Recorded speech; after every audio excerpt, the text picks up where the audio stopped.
IAS institute నిర్వహిస్తున్న all India scholarship exam pass అవ్వండి. 2 years ఫీజులో 50% మాత్రమే పే చేయండి. Welcome to Suman TV. మీకు కస్టమ్స్ నుంచి ఎప్పుడైనా ఫోన్ కాల్ వచ్చిందా?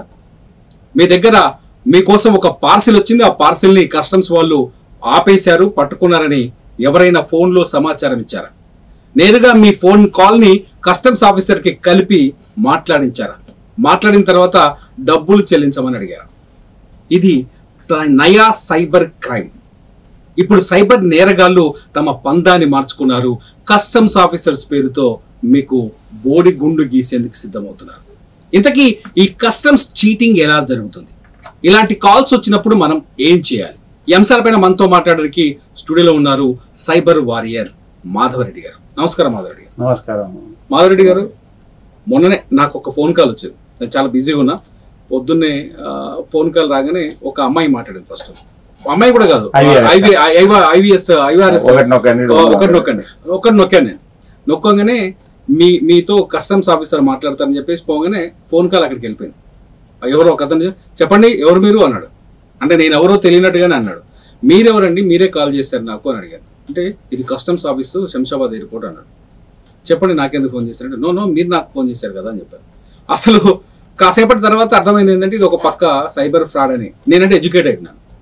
సో ఇటువంటి మోసాలు ఎలా జరుగుతాయి? చాలా మంది హైదరాబాద్లో ఒక వృద్ధురాలు 80 లక్షల పైన పోగొట్టుకుంది, భయపడిపోయి డ్రగ్స్ ఏదో వచ్చింది అమ్మో అని చెప్పేసి. ఇట్లా పోగొట్టుకున్న వాళ్ళు చాలా మంది ఉన్నారు. చాలా మంది బయటికి రాని వాళ్ళు ఎక్కువ ఉన్నారు. వాళ్ళందరూ ఈ వీడియో చూస్తుంటారు నాకు తెలిసి. సో ఎట్లా ఈ కస్టమ్స్ చీటింగ్ ఎలా చేస్తారు? యాక్చువల్గా ఇది ఫైనల్గా it leads to digital arrest అన్నట్టు. ఓకే, మన ఈ మధ్యన ప్రధానమంత్రి గారు కూడా ఈ విషయం మీద తన మన్ కీ బాత్లో చెప్పారన్నట్టు. ఫస్ట్ ఒక IVRS కాల్ వస్తుంది. Okay, IVRS call interactive voice response system అని వస్తుంది. అది ట్రై నుంచి కావచ్చు, లేకపోతే ఫెడెక్స్ నుంచి కావచ్చు, ఇంకో దాని నుంచి కావచ్చు. దానికి ఫస్ట్ ఒక మీకు ఫెమిలియర్ సంఘం నుంచి వస్తుంది, అంటే ఫెమిలియర్ డిపార్ట్మెంట్ నుంచి వస్తుంది. So FedEx we're delivering world wide 134 countries అని చెప్పి వాయిస్ వస్తుంది. వాయిస్ వచ్చి తర్వాత మీరు హిందీ ఇంగ్లీష్లో వస్తుంది, తెలుగులో ఏం రాదు. సో ప్రెస్ 1 or 2 అని ఏదో ఉంటుంది, ప్రెస్ చేస్తారు. ప్రెస్ చేస్తే వాడు హిందీ వచ్చిరాని హిందీలోనే వచ్చిరాని ఇంగ్లీష్లో మాట్లాడతాడు. హిందీలో కూడా తెలుసు. సో అయిపోయినాక దాంట్లో ఏమని చెప్తారంటే ఇట్లా మీ ఆధార్ కార్డు వాడుకొని, మీ ఇన్ఫర్మేషన్ వాడుకొని, మీ పేరు మీద ఎవరో తైవాన్కో లేకపోతే చైనాకో లేకపోతే ఇరాన్కో ఒక పార్సల్ పంపించినారు. ఆ పార్సల్ను కస్టమ్ వాళ్ళు అబ్స్ట్రాక్ట్ చేసినారు ఇంటర్నేషనల్ ఎయిర్పోర్ట్. దాంట్లో 4 ల్యాప్టాప్లు, 2 పాస్పోర్ట్లు, NMDS ఏదో ఒక డ్రగ్, ఇట్లా చూడి నిషేధిత డ్రగ్, మాదక ద్రవ్యాలు. సో ఈ డ్రగ్స్ ఉన్నాయి. పోలీసు వాళ్ళు చెప్తే మీ నంబరు ఇది దీనికి కనెక్టెడ్ రాసినారు. సో అందుకోసం కనెక్టెడ్ మీరు పంపించలేదు కదంటే పంపించలేదంట. మరి అంధేరిలోనో ఎక్కడో కేసు బుక్ అయింది, మీరు పర్సనల్గా రావాల్సి వస్తుంది. సో అని స్లోగా తీసుకెళ్తారు. మీకేం సంబంధం లేదు, ఎవరో వాడుకుంటున్నారు మీ పేరని అట్లా తీసుకెళ్ళి మీకు సపోర్ట్ చేస్తున్నాం అని. సో మీరు క్లియరెన్స్ తీసుకోండి, రేపొద్దున మీ మీద కేసులు అవన్నీ బుక్ అవుతాయని. నెక్స్ట్ అంధేరి పోలీస్ స్టేషన్ వాళ్ళు ఏంటంటే పోలీస్ సెటప్ ఉంటుంది, పోలీస్ డ్రెస్ లో ఉంటారు. సేమ్ సినిమా ఒక యూనిట్ మాదిరి పెట్టుకొని పోలీస్ డ్రెస్ లో మాట్లాడతారు. సో మళ్ళీ వీటా టక్ టక్ టక్ అని మళ్ళా ఇవి అంటే వర్కింగ్ అట్మాస్ఫియర్ వాకి టాకీ కూడా కనిపిస్తుంది. హలో 1 2 3 ఆల్ఫా ఆ వాయిస్ వినిపిస్తుంటాయి. సో ఇదంతా ఎన్విరాన్మెంట్ అంటే ఎవరైతే ఈ ట్రాప్ గురైన వాళ్ళు ఇది పోలీస్ స్టేషన్ అనే ఫీలింగ్ కనిపిస్తుంటుంది అన్నట్టు. సో తర్వాత ఏమైతుందంటే మీకేం సంబంధం లేదు కదా, మా పై ఆఫీసర్ చెప్తాను, మీ మీద ఇన్వెస్టిగేషన్ ఉంది, ఇది క్లియరెన్స్ అని నెక్స్ట్ లెవెల్కి తీసుకెళ్తాం. నెక్స్ట్ లెవెల్కి తీసుకెళ్ళి అంతా ఎవ్రీథింగ్ అదే ఒక ప్రాసెస్. మన సినిమా స్క్రిప్ట్ మాదిరే ఉంటుంది అదంతా, దాంట్లో 0 ఎర్రర్ అన్నట్టు.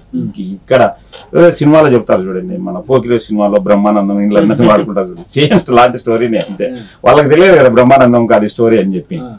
మామూలుగా సేమ్ అలానే స్టోరీ నెక్స్ట్ లెవెల్కి తీసుకెళ్తారు. చెప్తారు ఇట్లా యాక్చువల్గా మీ పేరు మీద చాలా మనీ లాండరింగ్ జరిగింది, చాలా ఇది ఉన్నాయి, సివియర్ కేసెస్, మీరు ఫస్ట్ పాయింట్ ఛార్జింగ్ ఎంత ఉంది, ఫుల్గా ఉంది కదా, మీరు ఎవరితో మాట్లాడుతున్నారు, ఎవరితో మాట్లాడినా వాళ్ళని కూడా అరెస్ట్ చేస్తారు, ఇమీడియట్గా పోలీసు వాళ్ళు వస్తారు, అరెస్ట్ చేస్తారు.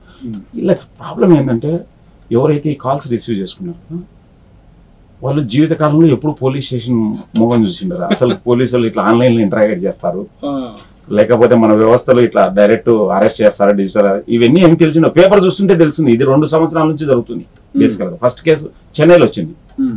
నేను గత 10 సంవత్సరాల నుంచి ఈ సైబర్ నేరాల గురించి మాట్లాడుతున్నా కదా. దీంట్లో తెలిసిన ఒక లేడీ 25 కోట్లు నష్టపోయింది. ఎంఎన్సి కంపెనీ డైరెక్టర్ 25 కోట్లు.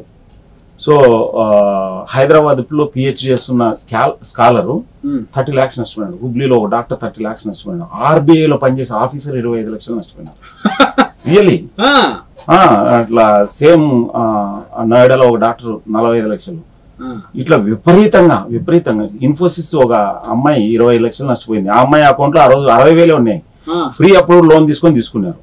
సో ఇది మళ్ళీ ఎన్నికి వస్తే ఇవన్నీ ఎందుకు జరుగుతున్నాయి, ఎట్లా జరుగుతున్నాయి అంటే వాళ్ళు నెక్స్ట్ లెవెల్కి పోయి ఏం చేస్తారంటే మీ అకౌంట్స్ యాక్చువల్ గా మనీ లాండరింగ్ జరిగిందో లేదో మీ అకౌంట్స్ చూపించమని చెప్తారు అన్నట్టు. స్కైప్ లో వస్తారు అన్నట్టు. స్కైప్ లో మొత్తం అంతా చూస్తారు అన్నట్టు.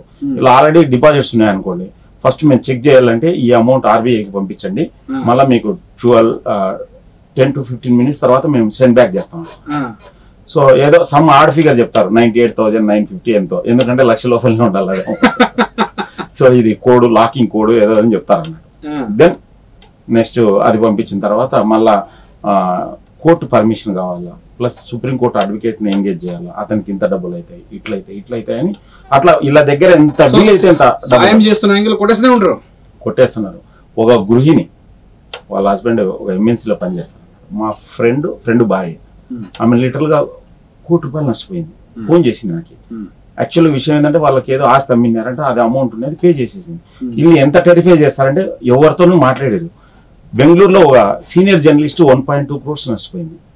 ఒక్క లాయర్ను, లేడీ లాయర్ను ఆల్మోస్ట్ 24 hours వాళ్ళు ఆన్లైన్ లో ఏం చెప్పింటే అది చేసింది. అవగాహన లేకపోవడం, సబ్జెక్టు తోపులాలు. అదే కదా నేను చెప్తుండేది.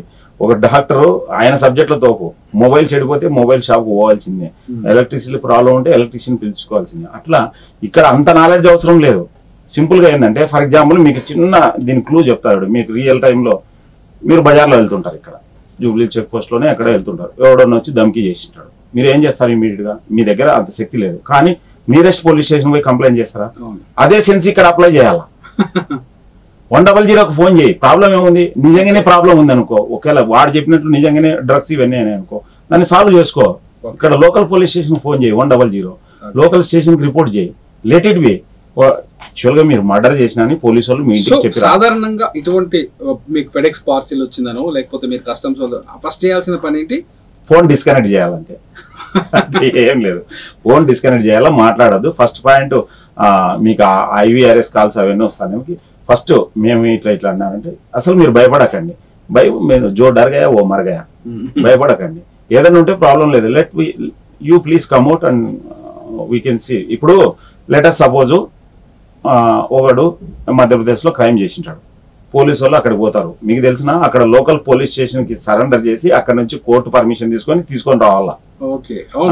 మామూలుగా ఇంట్రాగేషన్ అనేది తర్వాత అన్ని చేయాలి. ఈ ప్రొసీజర్స్ వీళ్ళందరికీ తెలిసి ఇదని వీళ్ళు ఎప్పుడన్నా పేపర్లు చదివితేనే కదా, ఎప్పుడన్నా అంత సినిమాలో నొప్పి తెలియదు. కాకపోతే అవసరం లేదు, మనకు ఒక వ్యవస్థ ఉంది. ఆ వ్యవస్థను మనం బాగా గమనించిన అంటే వ్యవస్థ ఎట్లా నడుస్తుంది తెలుసుకోవాలని చెప్తున్నాను. ఇప్పుడు నార్మల్ గా మీరు మర్డర్ చేసినా గానీ మీ ఇంటికి పోలీసు వాళ్ళు చెప్పొస్తారా? రాత్రి వచ్చి తలుపు తట్టి సార్ బాగున్నారా, లేకపోతే లేదు మీరు స్మార్ట్ గా తప్పించుకొని ఉన్నారు అనుకోండి, మీ ఇంట్లో వాళ్ళకి చెప్తారు ఏమని, ఆయన రప్పించేంత వరకు మేము ఇక్కడే ఉంటాము, లేకపోతే మిమ్మల్ని ఎత్తపోతాం అనే మీరు ఇంకా ఎట్లా కాళ్ళ వాళ్ళ పడి ఫోన్ చేసి రప్పించుకుంటారు. అన్లెస్ ఇంకా అతను పూర్తి అబ్స్కాండ్ అయితేనే తప్ప, ఇళ్ళకు కూడా ట్రేసబిలిటీ లేకుంటేనే తప్ప, అంతే కదా.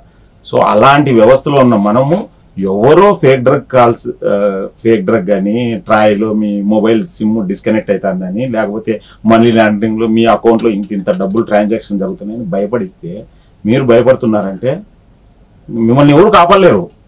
చట్టం కూడా ఎప్పుడు కాపాడుతుంది? సింపుల్, కాల్ డిస్కనెక్ట్ చేస్తే కాల్ డిస్కనెక్ట్ చేయాలంతే. అంత ఇంకా మీకు తప్పదనుకుంటే లోకల్ పోలీసులు మీరు అంత భయం ఉంటే లోకల్. ఒకతనైతే మా సీనియర్ కాల్ వచ్చింది, 2 గంటలు తర్వాత కూడా అతను ఇంకా టెన్షన్తోనే ఉన్నాడు. నేనే స్వయంగా చెప్తున్నాను, ఇంకా టెన్షన్ ఏం కాదు కదా అంటే, ఏమవుతుంది ఏం కాదు, నువ్వు నీకు అంత ప్రాబ్లం ఉంటే లోకల్ పోలీస్ స్టేషన్ పోయి చెప్పండి. అప్పుడు కానీ ఇంకా అతను టెన్షన్ నుంచి బయటకు రావట్లేదు. చాలా ఫస్ట్ ఆఫ్ ఆల్ అవతల వాడు ఏం చేస్తాడంటే వీళ్ళ మనస్తత్వాన్ని అంచనా వేస్తాడు, అంచనా వేసి ఎలా ఎరికించాలో అది చేస్తాడు. అంతే, ఇల్లు వీక్ అయితే అదే సేమ్ కరోనా మాదిరే, మీకు ఇమ్యూనిటీ లేకుంటే దాడి చేస్తుంది, ఇమ్యూనిటీ ఉంటే ఏం కాదన్నట్టు. ఇమ్యూనిటీ మనకు కూడా కరోనా చాలా సింపుల్. ఫెడెక్స్ లాంటి కాల్స్ వస్తే ఏ కాల్ అన్నా కానీ ఎనీ థర్డ్ పార్టీ మీకు ఎవడన్నా ఫోన్ లో ధమ్కి ఇస్తున్నాడంటే సింపుల్ గా లోకల్ పోలీస్ స్టేషన్ లో కంప్లైంట్ చేయండి. మీకు దాన్ని ఏమంటారు చూడండి, భయం అయితే భయం లేకుంటే డిస్కనెక్ట్ చేయండి. ఏ సైబర్ క్రిమినల్ అయినా కానీ భౌతికంగా హాని చేయడు.